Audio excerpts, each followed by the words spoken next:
Toujours le sang et les larmes pour les habitants de Bosnie. Les combats ont fait au moins 70 morts ces dernières 48 heures.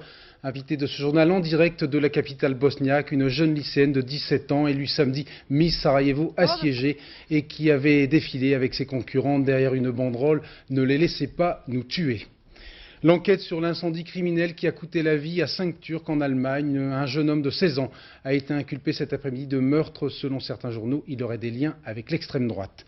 Dans ce journal également, un reportage du côté de Cluny en Bourgogne où François Mitterrand a joué les guides dans les églises romanes pour le couple Gorbatchev, tandis qu'à Moscou, Jacques Chirac répondait à des questions d'étudiants soviétiques sur son avenir politique.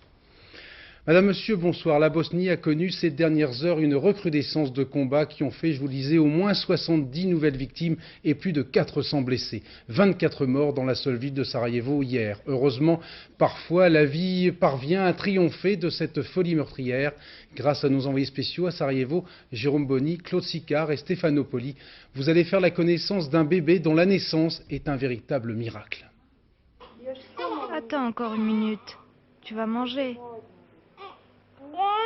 Maria est un miracle de 40 cm et 2,9 kg à sa naissance le 19 mai dernier. Pour la voir, son père doit venir du service d'orthopédie de l'hôpital Koševo à Sarajevo.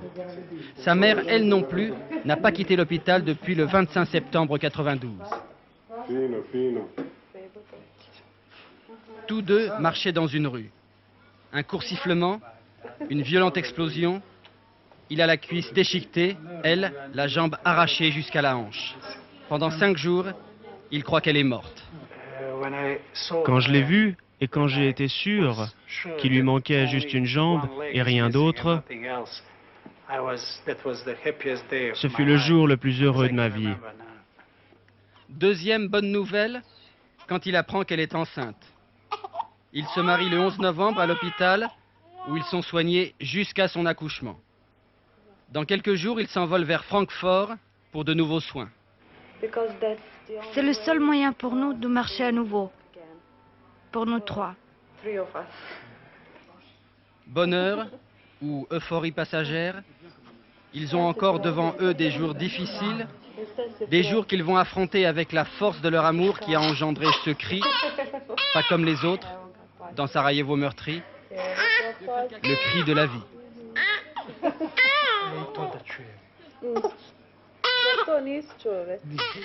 Autre pied de nez à la mort qui rôde sans cesse dans les rues de la capitale bosniaque. L'élection samedi après-midi de Miss Sarajevo assiégée. Dans un instant, nous retrouverons en direct l'heureuse élue, une ravissante lycéenne de 17 ans qui vit dans l'un des quartiers les plus exposés de Sarajevo, comme vous allez le voir avec ce reportage de Jérôme Boni, Roger Motte et Cyril Pecherick. Samedi après-midi, juste avant la reprise des combats, Inela Nogic est consacrée Miss Sarajevo assiégée. Son environnement habituel, le quartier d'Al Pacino, ou ce qu'il en reste. C'est l'un des secteurs les plus exposés de Sarajevo, à 300 mètres de la ligne de front. Une seule chose compte pour Inela, ses amis, avec lesquels, souvent, elle essaie de se souvenir comment c'était avant la guerre.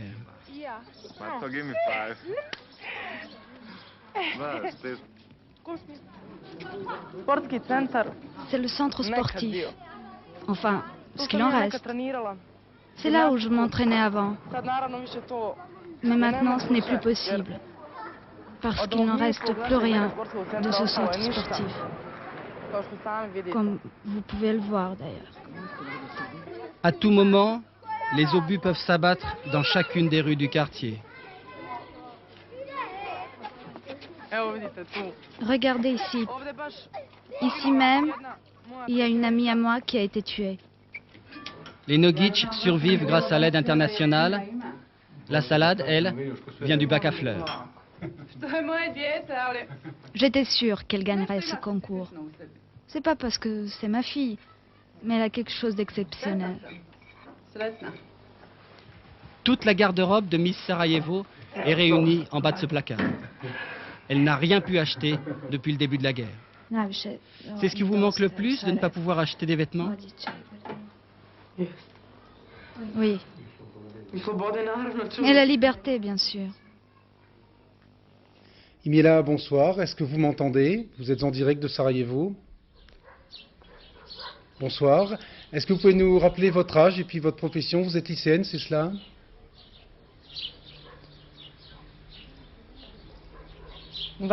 Oui, tout à fait. Je voudrais vous demander, Jérôme Bonny me disait que vous aviez hésité avant de vous présenter à ce concours. Quel sentiment vous avez eu samedi après-midi? Un sentiment de fierté?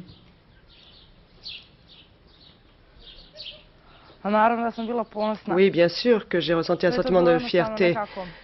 Tout s'est passé très simplement, tout était très spontané. Je m'y attendais pas tout à fait au départ. Bien sûr, j'étais contente, mais en fait, je n'arrive pas encore à y croire. C'est un peu comme un rêve. J'ai l'impression qu'en fait, je n'arrête pas de rêver. C'est un peu comme un conte.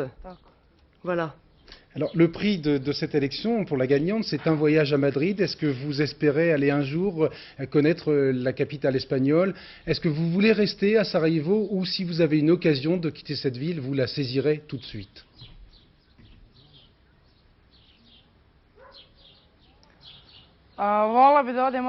J'aimerais bien partir un petit moment pour me reposer psychiquement parce que c'est vraiment difficile de vivre dans les conditions que nous avons à subir ici. Il n'y a pas d'hygiène. Il est très difficile de vivre au quotidien. On a beaucoup d'amis qui meurent. J'en ai perdu pas mal, vous voyez. Donc j'aimerais bien partir un petit peu pour me reposer quelque temps, mais je rentrerai après. Je rentrerai ici pour être avec les gens que j'aime, que je connais. C'est ma vie, c'est ici que sont mes amis. Voilà. Vous avez un merveilleux sourire. Comment voyez-vous votre avenir? Quel est votre rêve? Devenir top modèle un jour?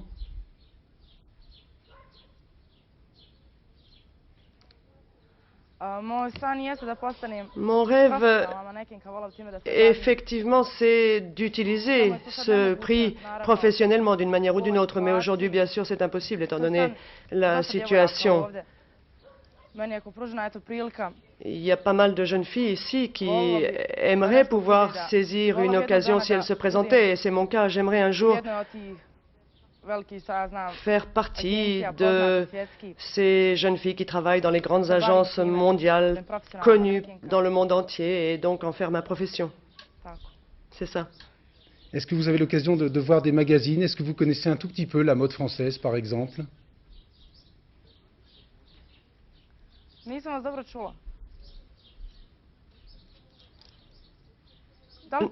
Est-ce que je connais la mode française? Oui. Par des photos, simplement.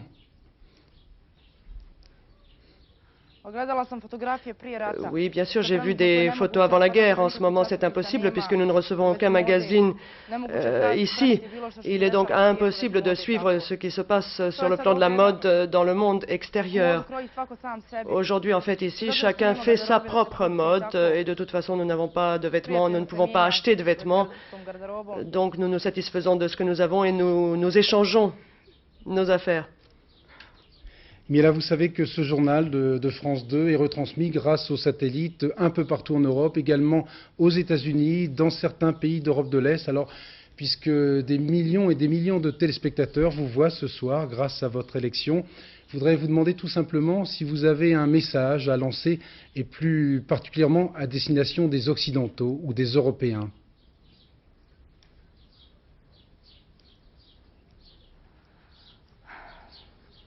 Je ne sais pas très bien ce que je pourrais dire. Simplement, je voudrais que cette guerre horrible s'arrête et que les gens nous aident, s'ils en ont la possibilité, qu'ils nous aident à ce que cette guerre s'arrête. Parce que vraiment, on nous tue ici sans tenir compte de l'âge que l'on peut avoir. Les femmes, les enfants tombent les premiers. Dès qu'on veut sortir un petit peu de son quartier, se promener un petit peu, se détendre, eh bien, eux, là-haut, ça ne les intéresse pas. Ils nous envoient des obus. Une centaine d'obus est tombée hier sur la ville. Aujourd'hui, c'est un peu plus tranquille. Mais c'est vraiment dur, très dur. J'aimerais qu'on nous aide. Qu'on ne m'aide pas moi uniquement, mais qu'on nous aide tous ici. C'est cela que nous attendons de ces gens qui ne sont pas ici, des gens du monde extérieur. Merci infiniment Imela pour ce témoignage en direct de Sarajevo. Je rappelle que les dernières heures, il y a eu encore 24 victimes supplémentaires dans cette capitale martyre.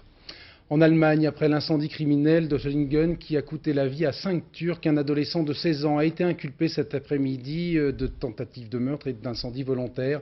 Le parquet fédéral n'a pas voulu donner de précisions sur ces liens éventuels avec des groupuscules d'extrême droite, liens confirmés toutefois par la presse allemande.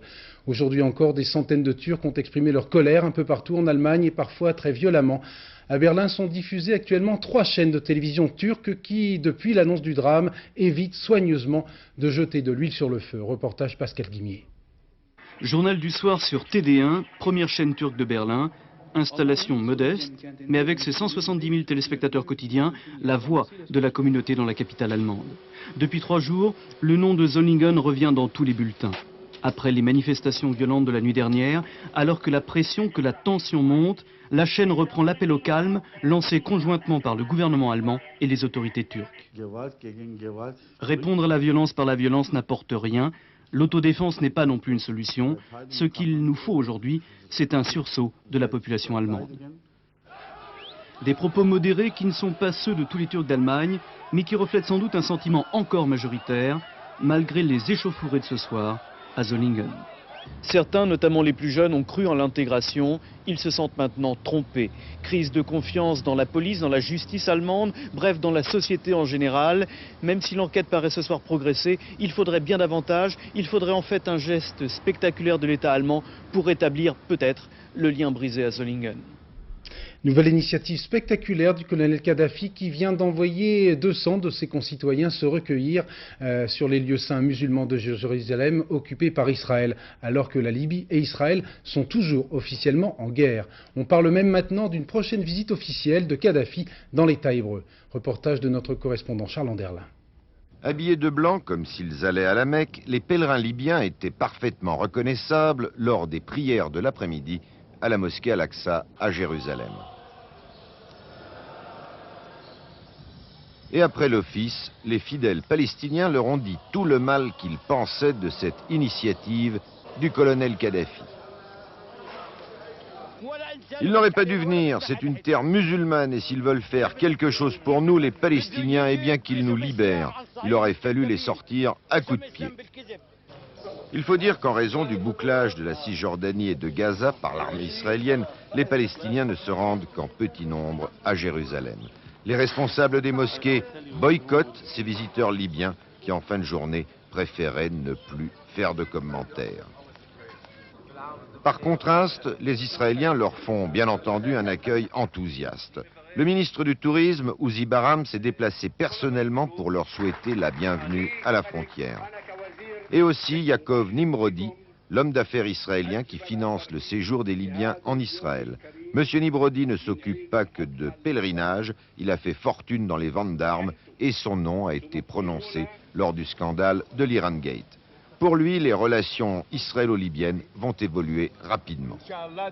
Inch'Allah, si tout va bien, le colonel Kadhafi viendra en Israël cette année et de révéler que c'est le milliardaire séoudien Adnan Khashoggi qui a négocié avec le chef d'État libyen. Les diplomates occidentaux voient dans cette subite volonté de paix du colonel Kadhafi une tentative visant à sortir la Libye de l'isolement où elle se trouve. En attendant, les 192 pèlerins sont logés aux frais de M. Nimrodi dans cet hôtel israélien à 5 étoiles où, détail, la nourriture est parfaitement cachère. La sécurité a été renforcée, on ne sait jamais. Jacques Chirac est actuellement en Russie au programme du président du RPR. Aujourd'hui, une rencontre avec des étudiants du collège universitaire français de Moscou. L'occasion pour Jacques Chirac de répondre à certaines questions pointues sur la vie politique française. Reportage de nos correspondants Marcel Tria, Jean-François Bernigaud. Un véritable piège. Jacques Chirac pourtant avait prévenu tout le monde. On ne lui arracherait pas un mot sur la politique française. Mais il avait sous-estimé l'opiniâtreté des étudiants du collège français de Marek-Alter. Et c'est tout juste s'il parvint à esquiver le premier assaut sur sa droite. Avec le plan de proposer votre candidature pour le poste de président de la France aux élections prochaines. Nous verrons en fonction de la situation. Aussitôt, sur sa gauche, nouvelle offensive. Comment? Le nouveau gouvernement, qu'en pensez-vous? Pourra-t-il améliorer la situation en peu? Nous avons aujourd'hui le meilleur gouvernement possible. Et en particulier le meilleur Premier ministre possible. Chacun à sa place et en son temps. Enfin, une étudiante compatissante vient au secours du maire de Paris. Pour certains, la Russie, c'est le pays du caviar, de la vodka et des ours. Et je voudrais savoir... Des ours. Je voudrais savoir... évoque la Russie pour vous? Pour un occidental, c'était le mot communisme. Le mot qui s'associe au mot Russie, aujourd'hui, je crois, c'est le mot espoir. Au bout d'une heure, la glace était si bien rompue qu'on a bien failli boire dans les verres les uns des autres. À l'université de Moscou en tout cas, Jacques Chirac n'a plus aucun rival dans les sondages.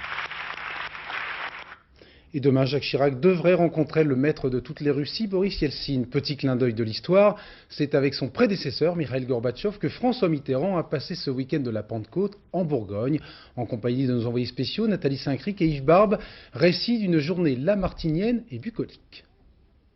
Quand les Mitterrand reçoivent les Gorbatchev, ils ne font pas les choses à moitié. Visite du Mâconnais profond, gastronomie et tourisme culturel. Les Gorbatchev étaient déjà venus en Bourgogne pour un de leurs anniversaires de mariage. Ils adorent la région, cela tombe bien.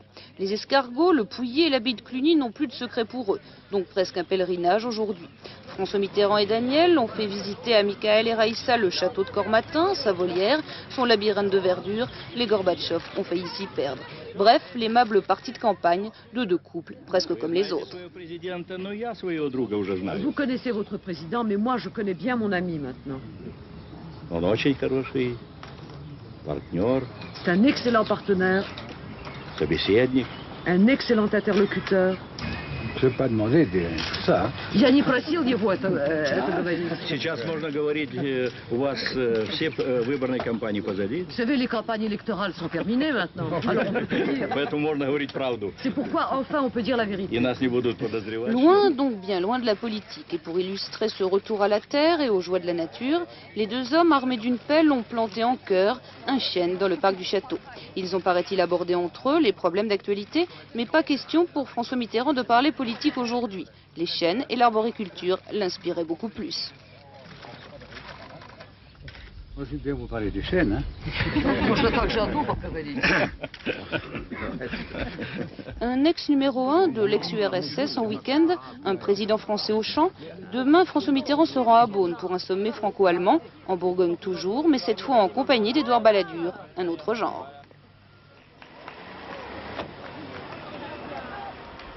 Ni cigarette, ni pipe aujourd'hui pour la journée mondiale sans tabac, le tabac qui provoque chaque année 3 millions de morts prématurées dans le monde. Les médecins ne donnent guère le bon exemple, puisqu'en France, par exemple, environ un tiers des médecins généralistes succombent au tabagisme, ainsi que 55% des infirmières. Pour savoir si la consigne no smoking était bel et bien respectée, Henri Elie et Bruno Caron se sont rendus à Roland-Garros, le temple du sport, pour constater que cette journée sans tabac n'a pas fait un tabac. Barreaux de chaises et cigarettes en pleine journée anti-tabac. Ceux-là font de la résistance et pas n'importe où, sur la terre battue la plus médiatique du moment.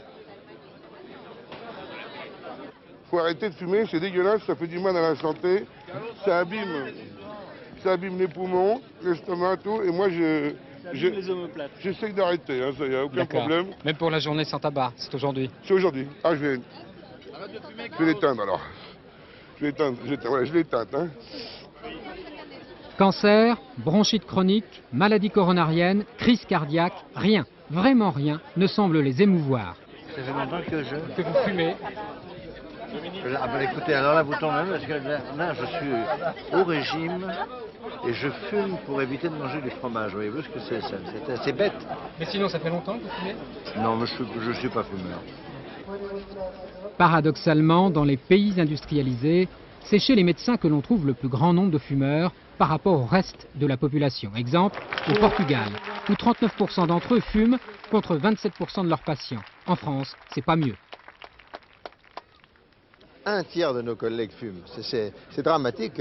J'en connais qui fument pendant leur visite, pendant leur consultation. Alors comment voulez-vous après, évidemment, qu'ils puissent dire à leurs malades ne fumez pas? On ne peut être plus clair. L'Organisation mondiale de la santé ajoute que dans nos pays, 13% des fumeurs de 35 ans mourront à cause du tabac avant 70 ans.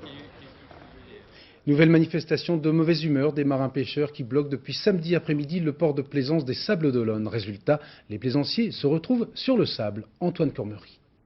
La technique, si elle n'est pas nouvelle, est redoutablement efficace. Quelques bateaux et un filin tendus en travers d'un chenal, et voilà le port des Sables-d'Olonne paralysé depuis samedi.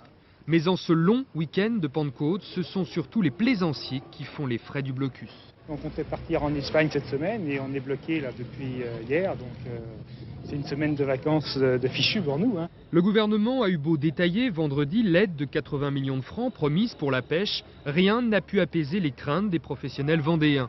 Ils sont confrontés comme leurs collègues du littoral à la chute des cours du poisson et de la langoustine, durement concurrencés par les produits importés. Au bout de 8 jours de mer, moi mon équipage, on a fait 8 jours de mer, on est venu, on avait 1 tonne 300 de langoustine, on avait 3 tonnes de poisson.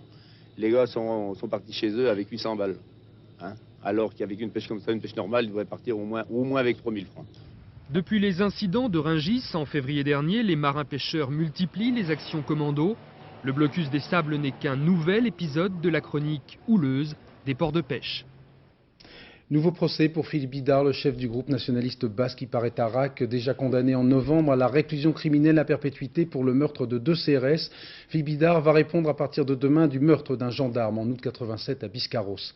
Le chef d'ICA, comme l'on dit, va retrouver dans le box des accusés sa compagne, Lucienne Fourcade, simplement poursuivie pour complicité de vol à main armée. Reportage Caroline Laudrin, Gilles Ragris. En août 87, près d'une plage de Biscarrosse, 2 gendarmes font une patrouille de routine. Sans le reconnaître, ils vont contrôler l'identité de Philippe Bidard. Il est l'homme le plus recherché, en cavale depuis 6 ans, et désigné comme le chef de l'ex-groupe séparatiste basque Ipar Etarrak. C'est au moment où Philippe Bidard prend ses papiers dans le coffre de la voiture que l'un des gendarmes aperçoit une arme et se jette sur lui. Bidard se dégage, 3 coups de feu claquent, le premier gendarme est touché au genou, le second mourra d'une balle dans la poitrine. Mais Bidard n'est pas seul, avec lui une femme encore inconnue de la police, Lucienne Fourcade. Tous deux vont parvenir à échapper au barrage dressé par des centaines de gendarmes et CRS. Commence alors, pour elle, la vie aux côtés de Philippe Bidard dans la clandestinité. Il est arrêté 6 mois plus tard, Lucienne, 1 an et demi après. Aujourd'hui, Lucienne Fourcade a 30 ans. Elle est journaliste dans un hebdomadaire basque. Sur la plage de Biscarrosse, sa vie a basculé en 2 minutes. Elle était institutrice sympathisante de la cause basque. Elle est devenue militante en cavale. Ma vie a connu un tournant à la suite d'un événement complètement fortuit que nous n'avons pas recherché. Et dans ces conditions-là, on peut estimer que j'étais pas prête à faire ce pas, mais je me suis retrouvée, je n'avais pas le choix. On sait de toute manière que cette voie-là n'est pas légale. On sait qu'on risque à tout moment de toutes les choses que peuvent risquer des gens qui participent à ce type de lutte. C'est la prison, c'est l'arrestation, c'est la prison, ça peut être la clandestinité, ça peut être la mort, pourquoi pas. Ce risque-là devient secondaire par rapport à justement cet amour qu'on porte à notre pays. Il faut absolument que ce pays vive, ça devient secondaire tout ça. 8 mois de détention préventive à Fleury-Mérogis n'ont pas eu raison de son optimisme. Elle veut toujours croire dans la lutte que mènent aujourd'hui encore les séparatistes basques. Une issue est inéluctable, sinon il y aura toujours des gens qui vont se lever, qui vont dire non, non, assez, on a envie de faire autre chose, on a envie de vivre, il y en aura toujours. Et on ne pourra jamais faire l'impasse d'une discussion, le gouvernement ne pourra jamais faire cette impasse, ce n'est pas possible. Demain, elle va retrouver Philippe Bidard, ils seront côte à côte, mais sur le banc des accusés et face aux magistrats de la Cour d'assises spéciale de Paris. 2 mots de sport pour vous signaler tout d'abord la victoire dans le prologue du Critérium du Dauphiné du Mexicain Raúl Alcalá, qui a donc justifié d'entrée son rang de favori. À Roland-Garros, les 2 hommes forts du tennis mondial, les Américains Pete Sampras et Jim Courier, ont franchi sans problème le cap des 8e de finale, de même que le Suédois Stefan Edberg il y a quelques instants. Résumé filmé de l'étape juste après ce journal. Dans notre série Mauvaise journée pour les machos, cette information tout à fait sérieuse puisqu'elle vient de la Cité du Vatican. Les jeunes filles pourraient devenir enfants de cœur et servir la messe au même titre que les garçons. Le porte-parole du Vatican a confirmé que cette idée révolutionnaire était tout à fait à l'étude. Il était sans conteste l'un des personnages les plus singuliers du free jazz. Le pianiste et chef d'orchestre américain Sun Ra vient de mourir en Alabama à l'âge de 79 ans. Personnalité excentrique, connue pour la grandiloquence baroque de ses concerts, Sun Ra avait enregistré plus de 200 albums dans lesquels il s'efforçait de livrer un message cosmique.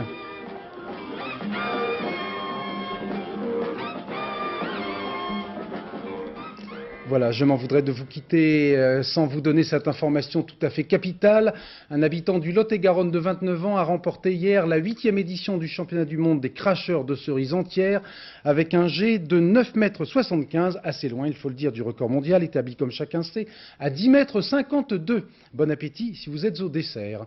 Après le téléfilm sur les sinistres exploits du cartel de Medellín, l'émission scientifique Savoir Plus consacrée ce soir aux embryons humains.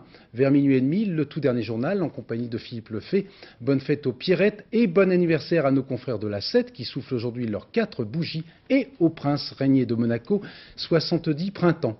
Dans un instant, Sophie Davant qui nous promet pour demain mardi du soleil à l'est et des pluies et des orages à l'ouest. Excellente soirée, à demain 20h. Bonsoir.